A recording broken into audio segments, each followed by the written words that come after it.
Subscribe to StoryLab for more stories. Now, let's begin this one. Chapter 1. The Hunter's Creed. Staff Sergeant Marcus Winter adjusted his scope for the third time, watching the compound through the shimmering heat of the Iraqi desert. 6 months into his deployment, Marcus had become what his fellow Marines called the Ghost, a sniper whose kill count was classified and whose patience was legendary. At 32, Marcus embodied everything the Corps valued: discipline, precision, and absolute loyalty.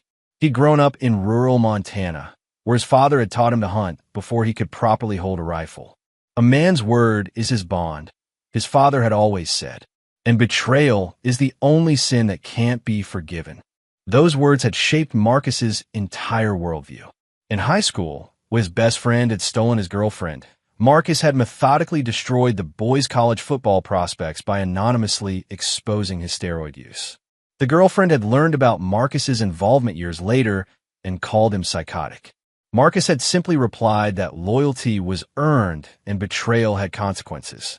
The Marines had recognized something special in Marcus Winter, a man who could compartmentalize emotion, who never forgot a slight, and who possessed the rare ability to wait months or even years for the perfect moment to strike back. His psychological evaluations noted exceptional patience and unwavering commitment to mission completion. Marcus thought about his family as he maintained his vigil. Tiffany Sullivan Winter, his wife of 8 years, was home in North Carolina with their 2 children, Jake, age 7, and Emma, age 5. Tiffany had been the perfect military wife when they'd married, supportive, understanding of deployments, and committed to raising their children with strong values. They'd met at a military charity event where Tiffany was working as an event coordinator. She'd been impressed by Marcus's quiet intensity, his unwavering moral code, and his dedication to serving his country. "You're different from other men," she told him on their third date. "You mean what you say, and you say what you mean." Their early years had been good. Marcus had provided well for his family through his military salary and investment income from land he'd inherited in Montana. Tiffany had seemed content with their life, proud to be married to a decorated Marine, enthusiastic about military functions and the respect that came with Marcus's reputation. But Marcus's last deployment had revealed cracks in the foundation. Tiffany's phone calls had become shorter, less frequent. When he'd asked about her new job at Sullivan & Associates Marketing, she'd been vague about her responsibilities and dismissive of his questions about her boss, Rex Case. "He's just my supervisor, Marcus. You're being paranoid." But Marcus Winter had survived 3 combat deployments by trusting his instincts, and his instincts were screaming that something was wrong. The way Tiffany's voice changed when she mentioned work, the background noise he sometimes heard during their calls, the increasing irritation in her tone when he asked about her day, all red flags that his tactical mind cataloged and analyzed. "Winter, you've got movement at 2 o'clock, came the voice of his spotter, Corporal Danny Morrison, through his headset. Marcus shifted his attention back to the mission, but part of his mind remained focused on the growing certainty that his personal life was under attack. In combat, Marcus's response to threats was swift and decisive. He never gave enemies a second chance to harm him or his unit. The same principles would apply if anyone was threatening his family. "I see them," Marcus replied, tracking 3 figures moving between buildings. 200 meters, moving left to right. As Marcus prepared for the shot that would eliminate another enemy combatant, he made a silent promise to himself. When this deployment ended, he would investigate the situation at home with the same methodical precision he applied to hunting enemy targets.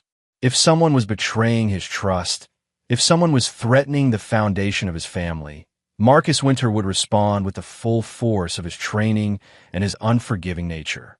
Because, as his father had taught him, betrayal was the only sin that couldn't be forgiven. And Marcus Winter never, ever forgave. Chapter 2. The Web of Deception.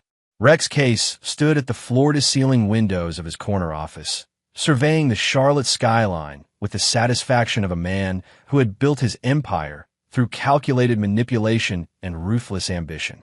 At 45, Rex had everything he wanted: a successful marketing firm, political connections, and the ability to take whatever caught his interest, including other men's wives. Rex's predatory instincts had identified Tiffany Winter as a target within weeks of her joining his company.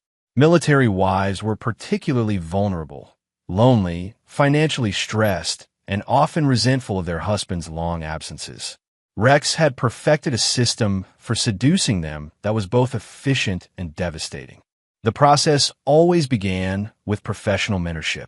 Rex would identify women whose husbands were deployed, offer them positions at his company that paid significantly more than their qualifications warranted, then gradually increase their dependence on his approval and financial support. The emotional manipulation followed naturally. Sympathy for their loneliness, criticism of their husband's abandonment, and finally the promise of a better life with a man who was actually present. Tiffany had proven easier than most. "Mrs. Winter," Rex had said during her interview, "I can see you're overqualified for most positions, but undervalued in your current situation. I'd like to offer you something special, a chance to build a real career while your husband is playing soldier." The hook had been set immediately. Rex offered Tiffany a salary nearly double what she'd been making, along with flexible hours that accommodated her children's schedules.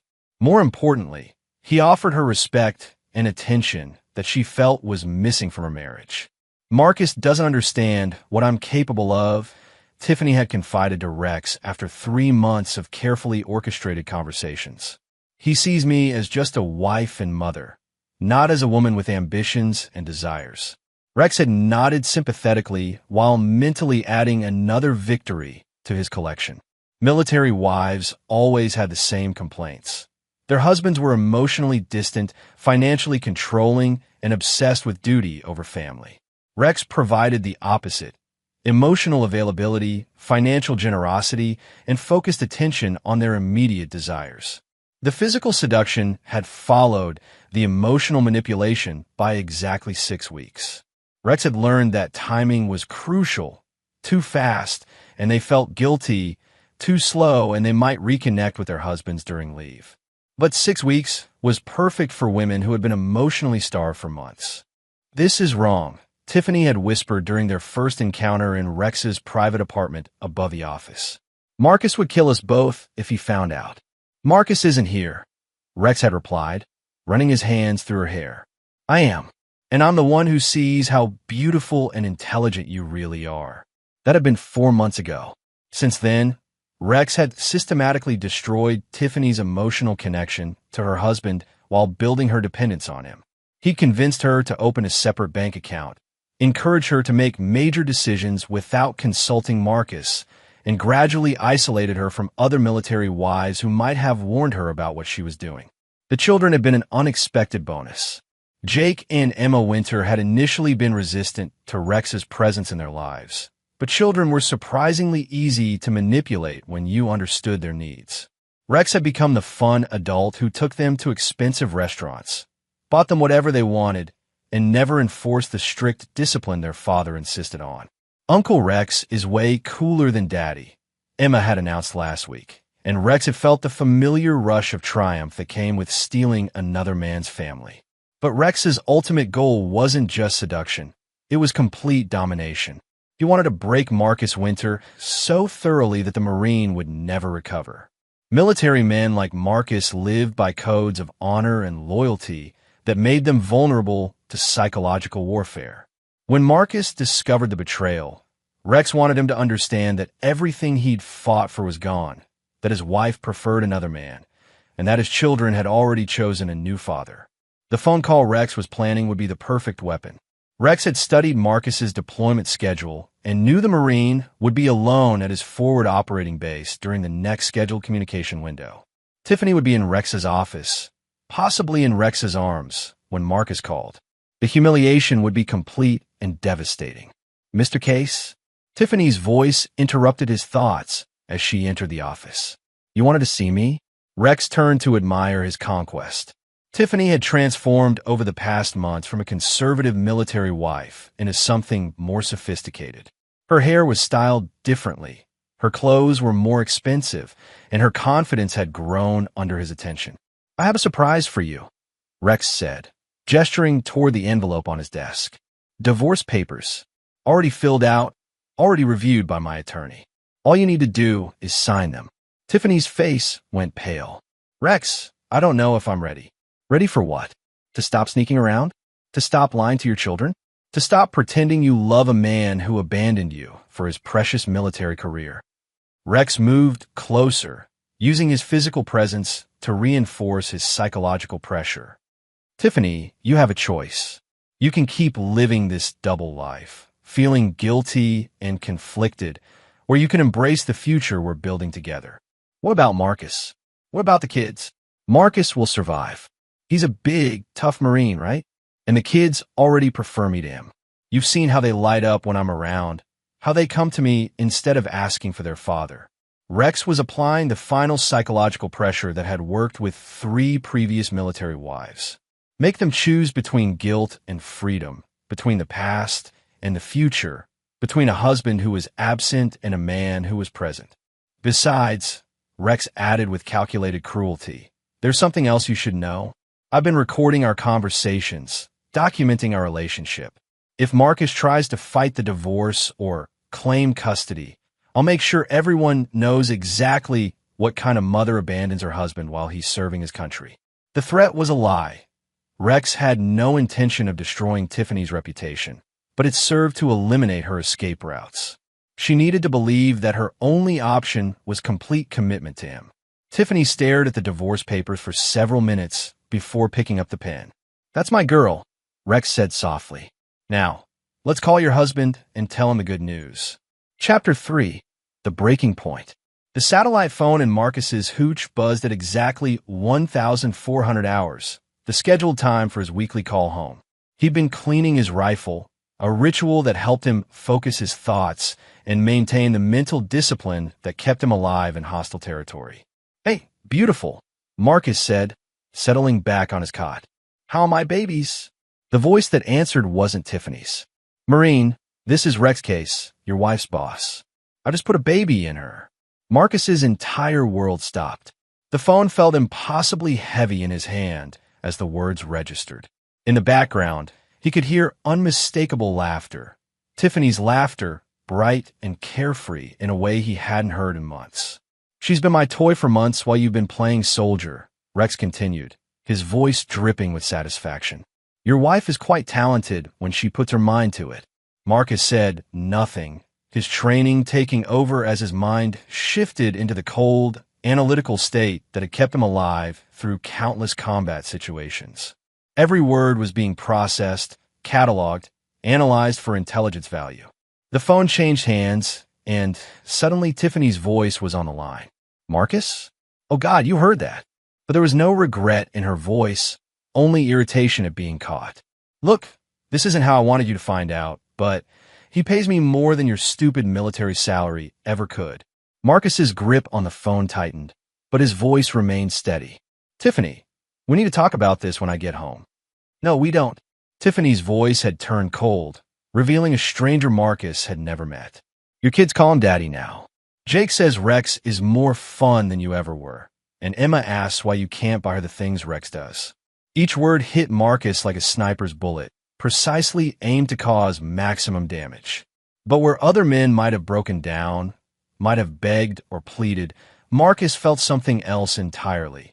The calm, focused rage that preceded a hunt. Marcus, are you listening? Tiffany's voice continued. I'm filing for divorce. Rex's lawyer says I'll get the house, the kids, and half your pension.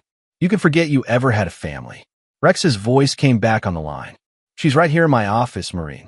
Want to hear what she sounds like when a real man takes care of her? The line went dead. Marcus set the phone down with mechanical precision and resumed cleaning his rifle. Around him, the sounds of the forward operating base continued. Helicopters landing, vehicles moving, Marines going about their duties. But in Marcus's mind, a different kind of mission was taking shape. For the next 2 hours, Marcus cleaned every weapon in his arsenal with obsessive thoroughness.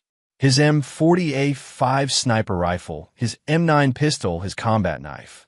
Each piece of equipment was broken down, inspected, cleaned, and reassembled with the kind of attention to detail that could mean the difference between life and death. But Marcus wasn't preparing for combat in Iraq. His fellow Marines gave him space, recognizing the signs of a man processing devastating news. They'd all heard stories of Dear John letters and unfaithful wives.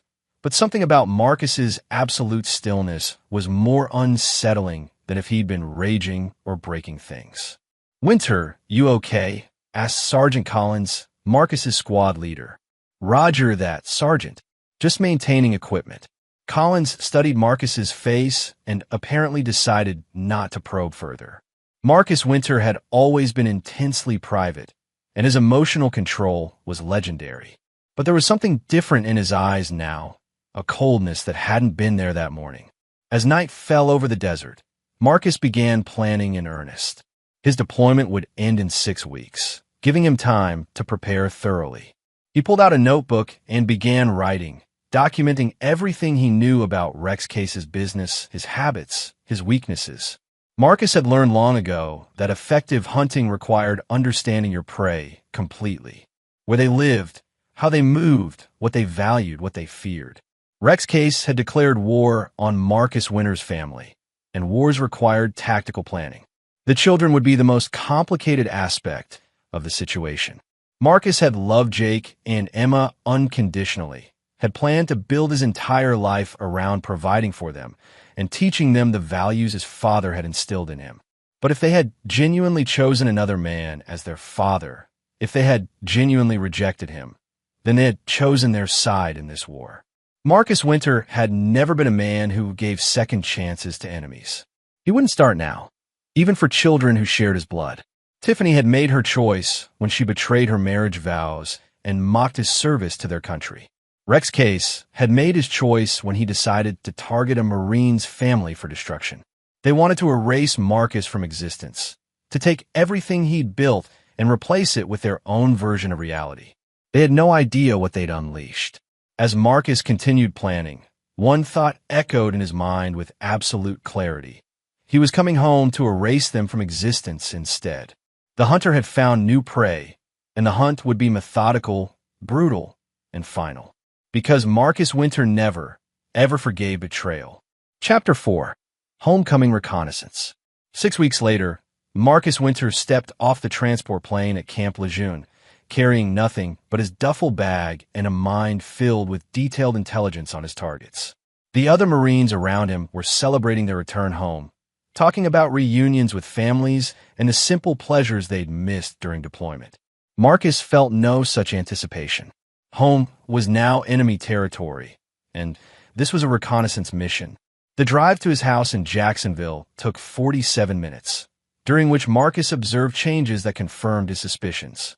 The neighborhood looked the same, but Marcus's trained eye picked up details others would miss.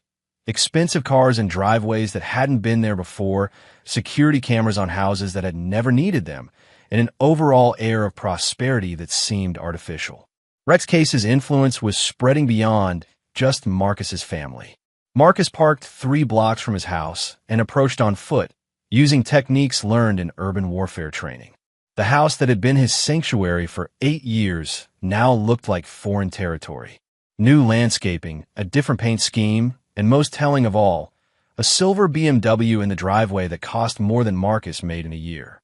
Through the living room window, Marcus could see his children playing video games on an entertainment system that definitely hadn't been there when he left. They looked healthy and happy, completely absorbed in their activities. As Marcus watched, a man emerged from the kitchen, Rex Case, moving through Marcus's house with the casual familiarity of someone who lived there. He ruffled Jake's hair as he passed, and Marcus's son looked up with obvious affection. "Uncle Rex, can we order pizza tonight?" "Whatever you want, champ. Your mom and I are going out to dinner, so you and Emma can have whatever you like." Marcus's jaw tightened. Rex wasn't just visiting. He was living in Marcus's house, sleeping in Marcus's bed, and raising Marcus's children. The betrayal was even more complete than he'd realized. Tiffany appeared next, dressed in clothes Marcus had never seen before. Expensive, sophisticated, and chosen to impress someone who wasn't her husband. She kissed Rex with the casual intimacy of an established couple, and Marcus noted that she no longer wore her wedding ring. "The kids seem excited about tonight," Rex said, his voice carrying through the window. I think they're finally adjusting to the idea that I'm going to be their new father. They've adjusted better than I expected, Tiffany replied. Emma asked me yesterday if Marcus was ever coming back. I told her probably not, and she seemed relieved. Marcus absorbed this intelligence without emotion, adding it to the tactical assessment he'd been building. His children had been successfully turned against him. His wife had fully committed to her new relationship, and Rex Case was consolidating his victory by establishing himself as the permanent replacement. But Rex had made a crucial tactical error. He'd gotten comfortable. Marcus retreated to his rental car and drove to a motel across town, where he checked in under a false name and began the next phase of his reconnaissance. Using skills learned in military intelligence gathering, Marcus spent the following week mapping his target's routines, habits, and vulnerabilities. Rex Case lived in a penthouse apartment downtown, drove the BMW and a vintage Corvette, and maintained a predictable schedule that made him an easy target for surveillance. He had no security beyond a standard alarm system, no combat training, and no understanding that he was being hunted by someone with advanced tactical skills. Tiffany's schedule was equally predictable. She worked at Rex's office 4 days a week, spent weekends at various social events that established Rex's status in the community, and seemed to have completely abandoned the conservative lifestyle she'd maintained during her marriage. Most importantly, Marcus discovered that Rex had been systematically destroying evidence of Marcus's existence. Photos had been removed from the house. Marcus's personal belongings had been boxed and stored in the garage, and even the children's bedrooms had been redecorated to remove traces of their father. Rex wasn't just stealing Marcus's family. He was erasing Marcus from history. On his 7th day of surveillance, Marcus received a call from his attorney, a retired Marine who had handled Marcus's legal affairs for years. Marcus, we need to talk. Your wife has filed for divorce, and there are some unusual aspects to the case that concern me. They met at a diner outside town, where attorney Colonel James Patterson laid out documents that revealed the scope of Rex Case's operation. She's claiming emotional abandonment, financial neglect, and requesting full custody of the children. But here's the interesting part. She's also claiming you were emotionally abusive and potentially dangerous due to combat-related psychological issues. Marcus read through the divorce papers with growing understanding. Rex wasn't just taking his family. He was destroying Marcus's reputation and credibility to ensure he could never fight back through legal channels. There's more, Patterson continued. Rex Case has been asking questions about your military service, your combat record, and specifically your psychological evaluations. He's building a case that you're mentally unstable and shouldn't have access to the children. What's his background? That's where it gets interesting. Rex Case has no military service, no combat experience, and no understanding of what soldiers actually go through. But he's connected to people who do. He's dating a military psychiatrist who's been providing him with information about PTSD and combat trauma. Marcus filed this intelligence away. Rex was trying to use Marcus's service against him, but he was doing it through proxies who didn't understand the nature of the predator they were trying to analyze. Colonel, I need you to do something for me. File a response to the divorce that indicates I'm contesting custody and requesting a thorough investigation of Rex Case's relationship with my children. Marcus, that's going to be expensive and complicated. Are you sure you want to fight this? Marcus looked at his old commander with eyes that held no trace of doubt. Colonel, Rex Case declared war on my family. I'm going to show him what war actually looks like. That night, Marcus began preparing for Phase 2 of his operation. Active intelligence, gathering, and target preparation. Rex Case wanted to destroy Marcus Winter, the loving husband and father. He was about to meet Marcus Winter, the Marine sniper who never missed his target. Chapter 5, Psychological Warfare. Marcus established his command post in a storage unit on the outskirts of town, using techniques learned from setting up forward operating bases in hostile territory. Maps of the city covered one wall, marked with the locations, routes, and schedules of his primary targets. A second wall displayed photographs taken during his surveillance, showing Rex and Tiffany at various locations around town. But Marcus's most valuable intelligence came from an unexpected source, his children's school. Using his military ID and his status as Jake and Emma's father, Marcus had visited their elementary school under the pretense of updating emergency contact information. What he discovered there had crystallized his understanding of how completely Rex's case had infiltrated his family's life. "Oh, Mr. Winter," the school's secretary had exclaimed. "We haven't seen you in so long. The children have been talking about their new father. Mr. Case seems like such a wonderful man." Marcus had maintained his composure while learning that Rex was listed as an emergency contact, had attended parent-teacher conferences, and had even volunteered for school events in Marcus's absence. The systematic replacement was more thorough than Marcus had initially realized. But schools were also sources of operational intelligence. Marcus learned that Jake had been telling classmates that his real dad was gone and wasn't coming back. Emma had been showing off expensive toys that Daddy Rex had bought her. Both children seemed genuinely happy with the new arrangement.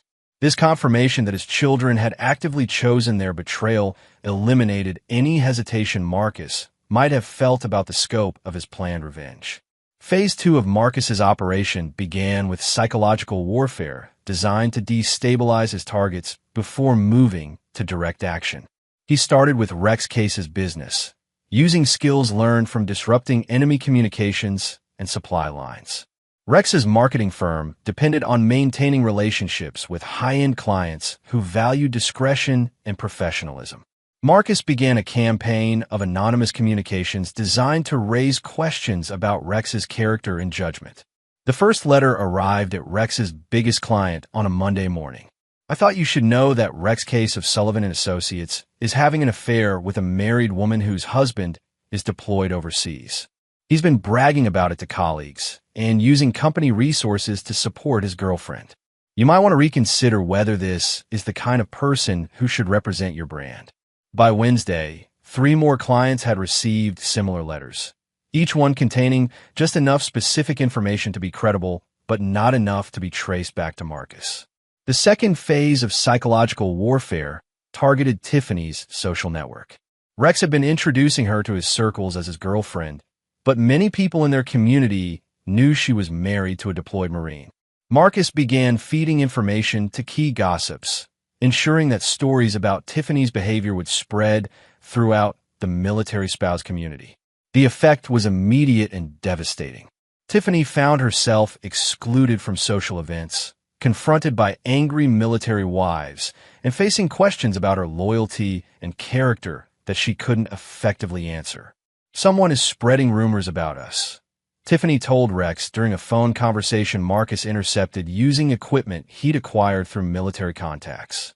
"The wives at Emma's school are treating me like I'm a traitor."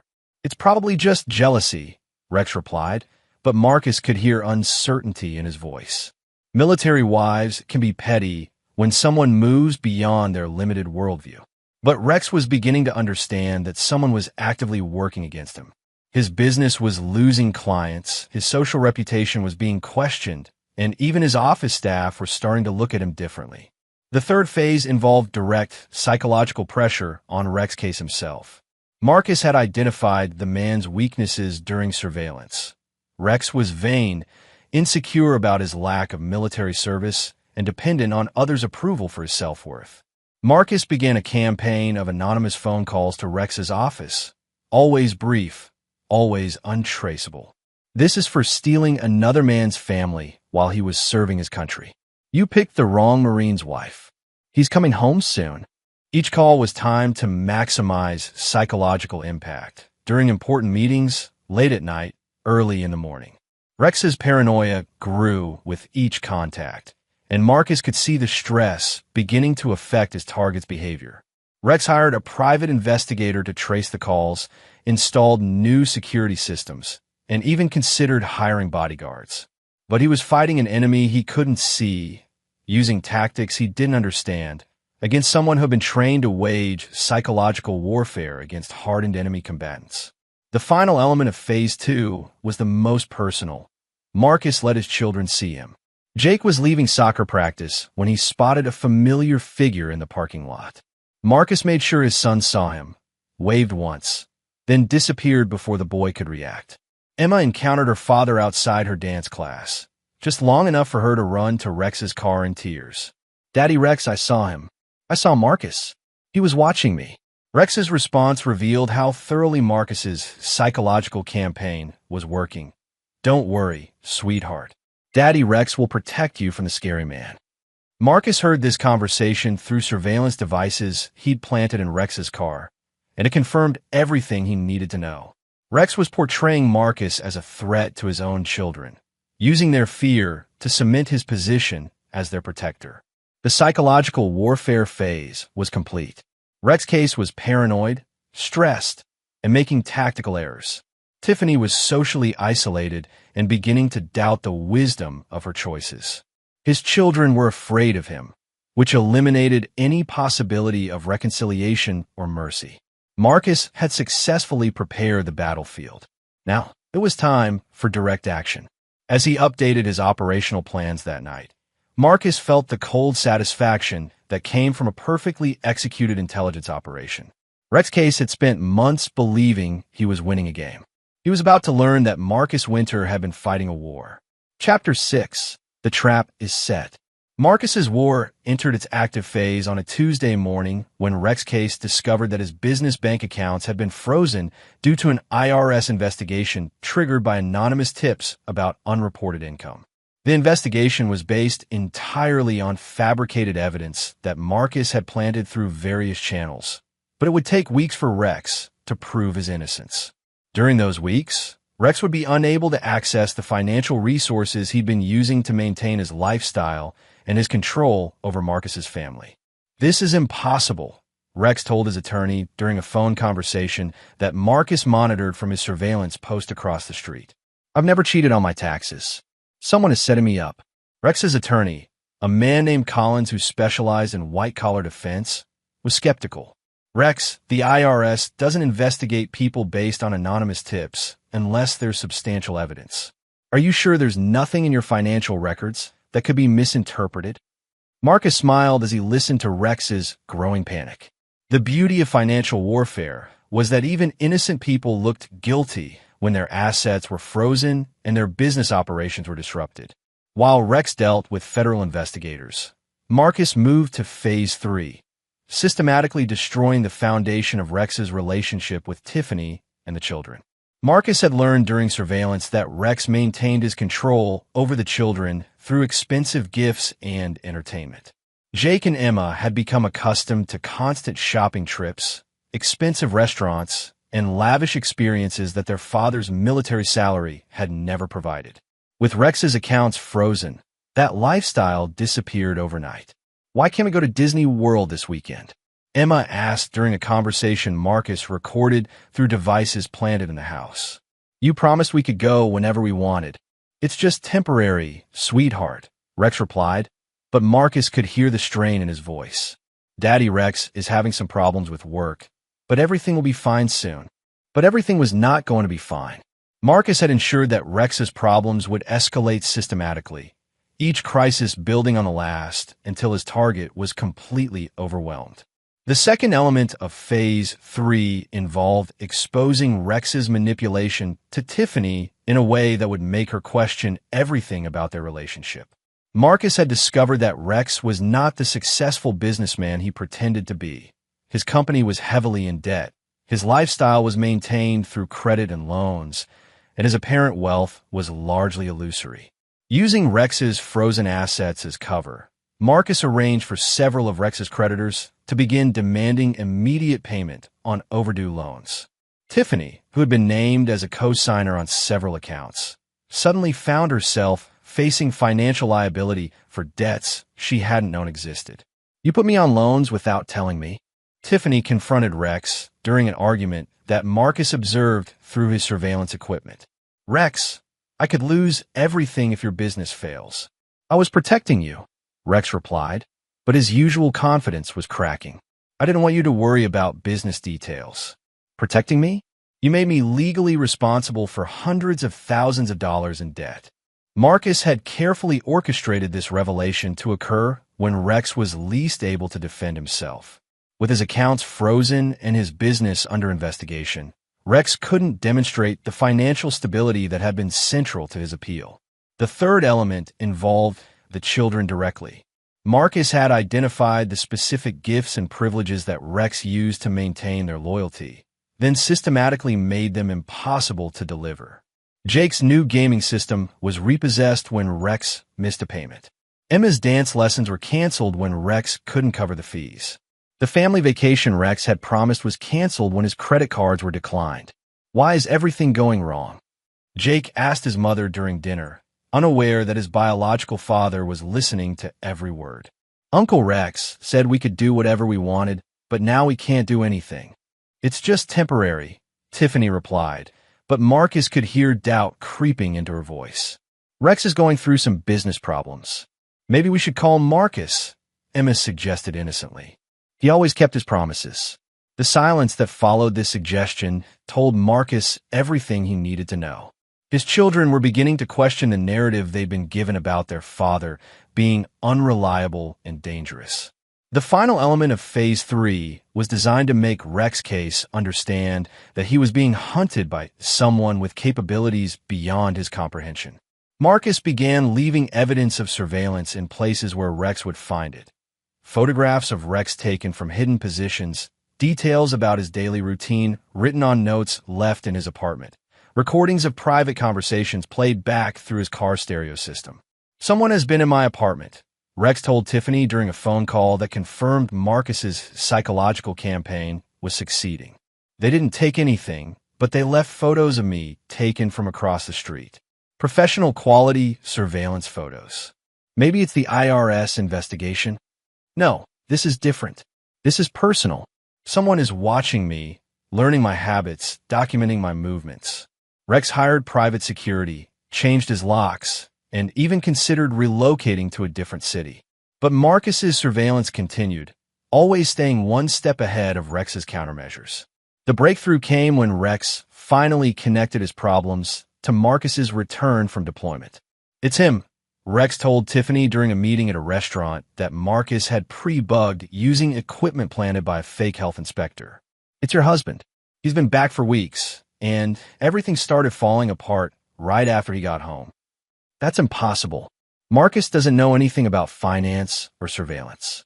He's just a soldier. Tiffany, your husband is a Marine sniper with advanced training in psychological warfare and intelligence gathering. We've been treating him like he's some ordinary jealous husband, but he's been fighting this like a military operation.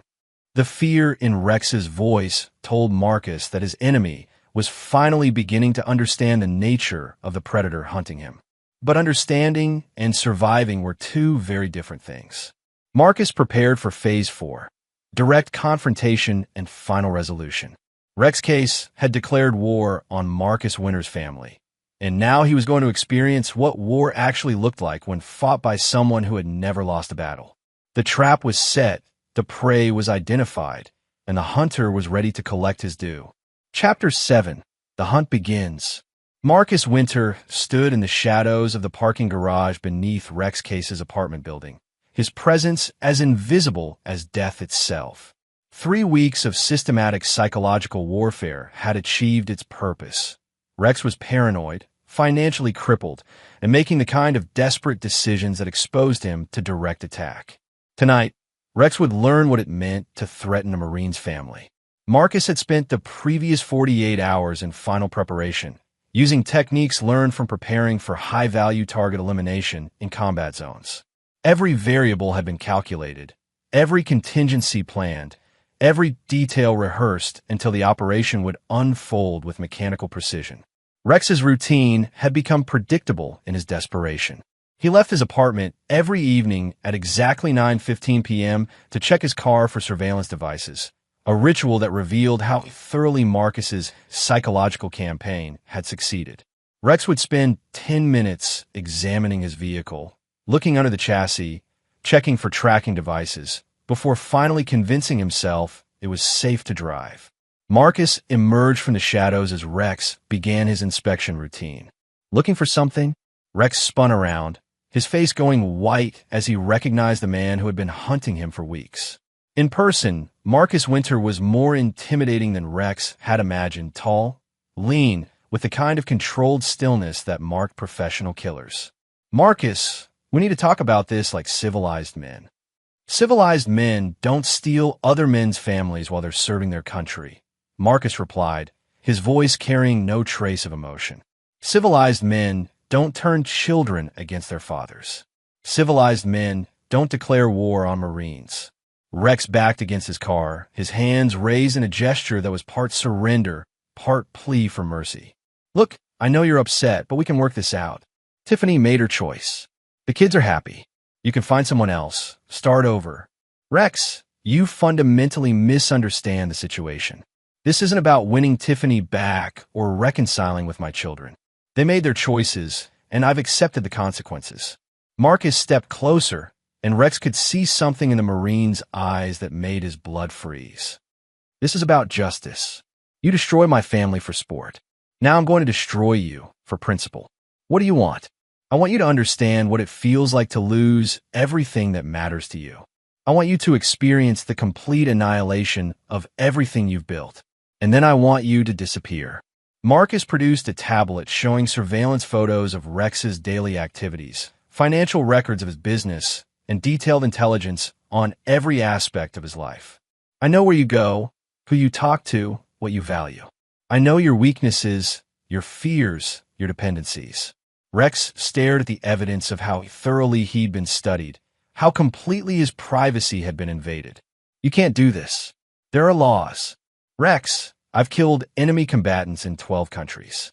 I've operated in places where laws are suggestions and survival depends on being more ruthless than your enemies. Do you really think domestic law enforcement concerns me? The threat was delivered with such calm certainty that Rex finally understood he wasn't dealing with an angry husband. He was facing a predator who had been trained to eliminate threats with maximum efficiency and minimal conscience. What do you want me to do?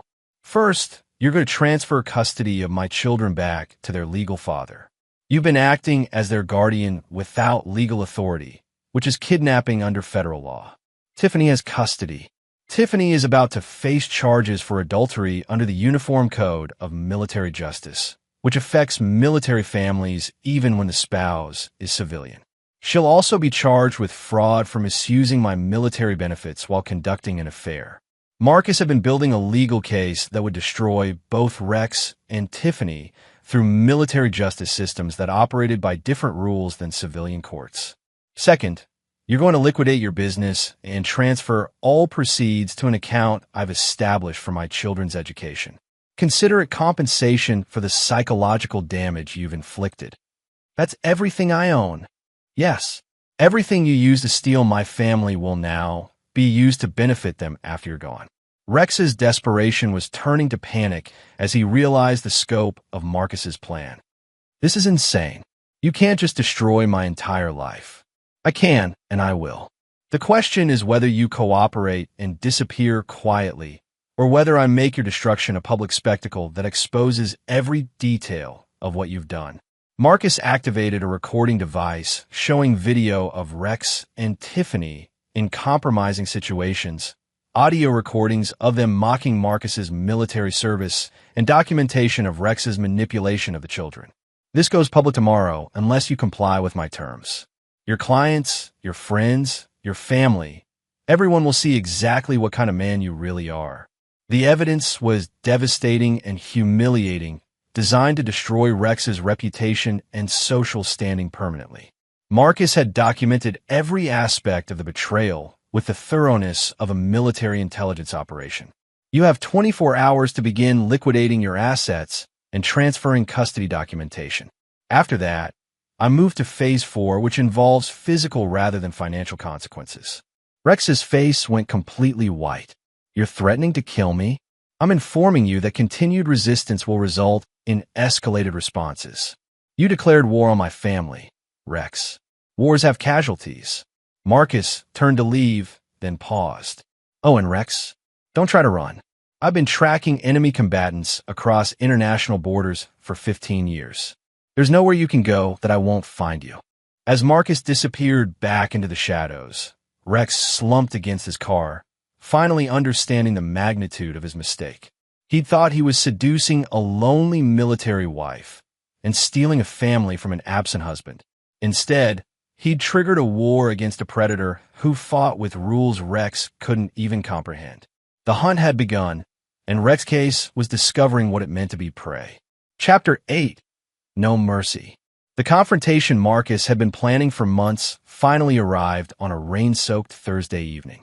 Rex Case had failed to meet any of the demands from their parking garage encounter, instead choosing to hire private security and attempt to flee the state with Tiffany and the children. Marcus had anticipated this response. Desperate prey always try to run. He intercepted them at a rest stop 50 miles outside the city, where Rex had stopped to refuel while believing he'd successfully escaped. Marcus's surveillance had tracked their movements from the moment they'd left town, and his military planning had identified this location as the optimal point for final resolution. The family, if it could still be called that, was inside the rest stop's restaurant when Marcus entered. Jake and Emma were playing with tablets while Tiffany and Rex argued in hushed tones about their future plans. Marcus approached their table with the measured pace of someone who had never doubted the outcome of this encounter. Going somewhere, Tiffany looked up first, her face showing a mixture of fear and defiance that confirmed how completely she'd committed to her betrayal. "Marcus, you need to leave us alone. I need to collect what belongs to me," Marcus replied, his attention focused on his children. Jake and Emma looked at him with expressions of confusion and fear. They'd been taught to see their father as a threat rather than protector. "These children don't belong to you anymore," Rex said, standing up to position himself between Marcus and the family. "They've chosen their father, and it's not you." Marcus studied his son and daughter with clinical detachment. Jake, 7 years old, was wearing clothes that cost more than Marcus spent on gear in a month. Emma, 5, was clutching an expensive toy that had probably been purchased to buy her affection. "Jake, Emma, do you remember what I taught you about loyalty before I deployed?" The children looked uncertain, glancing between Marcus and Rex for guidance on how to respond. "I taught you that loyalty is the most important quality a person can have. That family means never abandoning the people who love you, no matter what anyone else promises you." "They don't owe you anything," Tiffany interjected. "You were never here. Rex has been more of a father to them than you ever were." Marcus turned his attention to his former wife, studying the woman who had shared his bed for 8 years and then mocked his service while he was risking his life overseas. "Tiffany, you made your choice. I've accepted it. But these children are going to understand the consequences of choosing betrayal over loyalty." "What does that mean?" Rex demanded. Marcus produced a tablet showing financial records, legal documents, and detailed evidence of Rex's fraudulent business practices that Marcus had uncovered during his investigation. "It means Rex Case is going to federal prison for tax evasion, fraud, and conspiracy. His assets have been seized, his business has been liquidated, and his freedom ends tonight." Rex's face went white as he realized the scope of Marcus's investigation. "That's impossible. I haven't done anything illegal." "You haven't, but the evidence says otherwise. Bank records showing unreported income, forged documents, false tax returns, all planted in your systems over the past month. All completely fabricated, but indistinguishable from real evidence." Marcus had used skills learned from intelligence operations to create a fictional criminal case that would appear completely legitimate to federal investigators. "You framed me. I destroyed you, just like you destroyed my family." The restaurant had fallen silent as other patrons recognized that something serious was unfolding. Marcus's calm intensity and Rex's obvious terror created an atmosphere of tension that made everyone uncomfortable. "Jake, Emma, come here," Marcus commanded, using the voice that had ordered soldiers into battle. The children looked at Rex uncertainly, then remained seated. Jake spoke first. "You're scary now, Marcus. Uncle Rex says you're dangerous and we shouldn't listen to you." Marcus felt something cold and final settle in his chest. His children had been so thoroughly turned against him that they genuinely feared their own father. The psychological manipulation had been complete and devastating. "Then you've made your choice," Marcus said quietly. "Just like your mother made hers." He turned to leave, then stopped and addressed Rex one final time.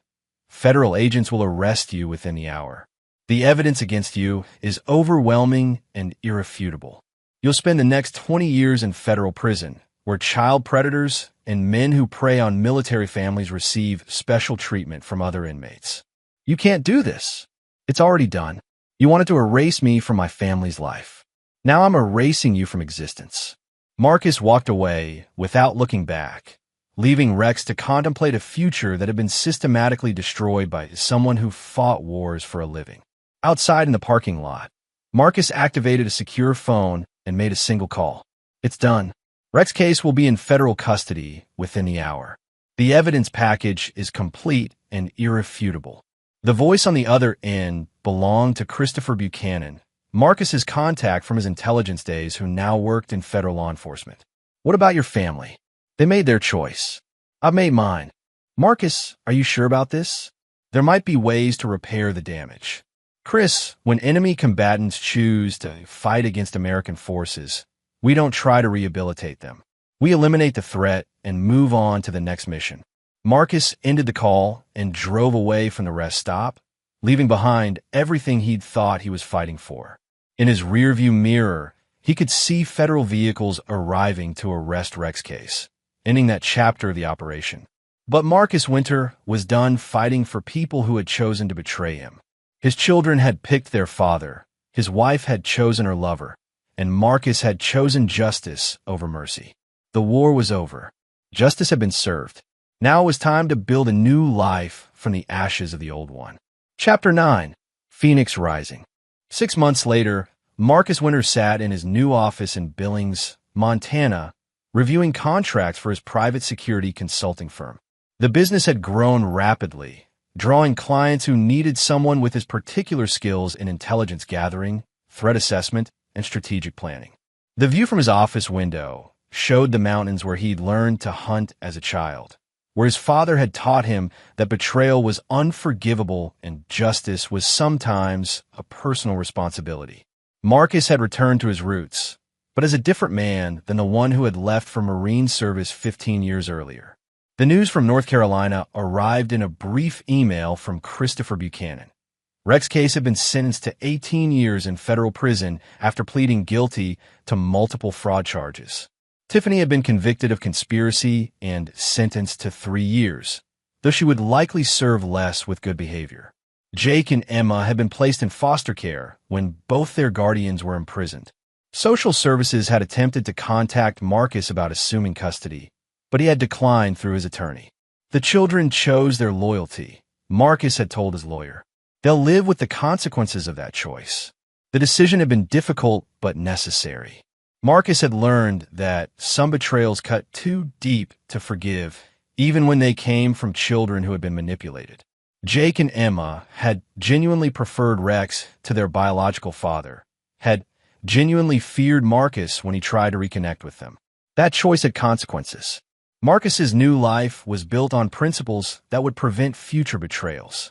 His relationships were professional rather than personal, his emotional investments were minimal, and his trust was earned through actions rather than words. The security firm employed 12 other former military personnel, all of whom understood loyalty, discipline, and the cost of betrayal. They worked with corporate clients who needed protection from industrial espionage, private individuals who required personal security, and occasionally government agencies that needed unofficial assistance with sensitive operations. Marcus had found peace in work that utilized his skills without requiring him to trust anyone with his heart. A knock on his office door interrupted his thoughts. Sandra Mills, his office manager and the closest thing he had to a friend, entered with a stack of messages. "Marcus, you have a call from someone claiming to be your daughter.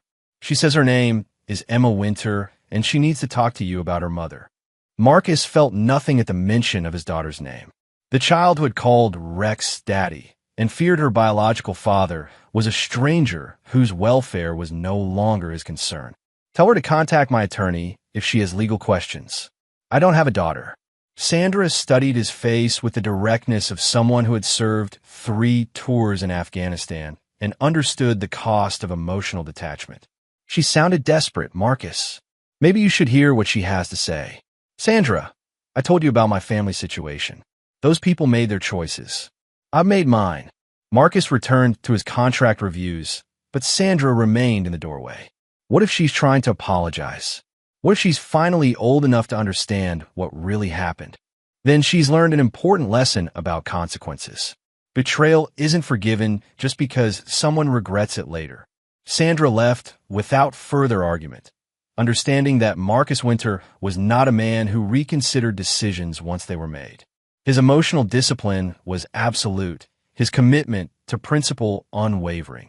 That evening, Marcus received a detailed report on Emma's situation from the private investigator he kept on retainer to monitor his former family. The girl was now 11 years old, had been in 3 different foster homes, and was struggling with behavioral problems stemming from abandonment issues. Jake, now 13, had been placed in a group home after assaulting 2 foster parents who tried to establish discipline. Both children were experiencing the consequences of having their sense of family stability destroyed by the choices their mother and Rex had made. Marcus read the reports with professional detachment, noting the information but feeling no emotional response. These were the children of strangers, people who had chosen loyalty to a predator over loyalty to family. He had warned them about the consequences of betrayal. Now, they were living with those consequences. The investigator's final note mentioned that both children had expressed regret about their choices and wished they could reconnect with their biological father. Emma, in particular, had apparently told her social worker that she understood now that Marcus had been trying to protect them from Rex. Too little, too late. Marcus filed the report away and returned to planning his next business expansion. The security firm was profitable enough to support a second office, possibly in Denver or Phoenix. Growing the business would require hiring more personnel, establishing new client relationships, and maintaining the reputation for absolute reliability that had made the firm successful. As he worked late into the evening, Marcus reflected on the transformation his life had undergone. The man who had deployed to Iraq with photos of his family and his gear was gone, replaced by someone who had learned that emotional investment was a vulnerability that enemies could exploit. Rex Case had taught him that lesson by destroying his family for sport. Tiffany had reinforced it by choosing immediate gratification over marriage vows. His children had completed his education by demonstrating that even blood relationships could be corrupted by manipulation. Marcus Winter had learned these lessons thoroughly, and he would never forget them. The phone call that had shattered his world in Iraq had ultimately freed him from the illusion that loyalty was reciprocal or that love was stronger than selfishness. He had built a new life on more reliable foundations: professional competence, financial independence, and emotional self-sufficiency. It wasn't the life he had planned, but it was a life that no one could take away from him. As Marcus locked his office and headed home to his mountain cabin, he felt the satisfaction that came from surviving betrayal and emerging stronger. Rex Case was in prison. Tiffany was paying for her choices, and his children were learning that actions had consequences. Justice had been served completely and without mercy. Marcus Winter had kept his promise to erase his enemies from existence, and he had done it by becoming someone who could never be betrayed again. The hunter had found peace, and the ghosts of his former life could rest in the graves he had dug for them. This is where our story comes to an end. Share your thoughts in the comments section. Thanks for your precious time. If you enjoyed this story, then please make sure you subscribe to this channel. That would help me a lot. Click on the video you see on the screen, and I will see you there.